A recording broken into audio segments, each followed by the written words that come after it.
Como ven, muchachos, aquí estamos haciendo un cambio de banda. Una scooter. Estas son las que tenía, entonces ya lo vamos a cambiar por estas. Son unas rayitas acá para que cuando tenga más agarre y no chille el ring.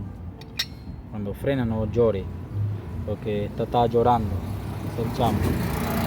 Entonces ahí le vamos a hacer, ya le hice el trabajito este a las nuevas, pues. Unas rayitas, porque algunas que la trae, algunas que no. Ya le traje le puse las rayitas, le eché una lijadita ahí a esta, y aquí vamos a hacer el trabajito de la moto scooter.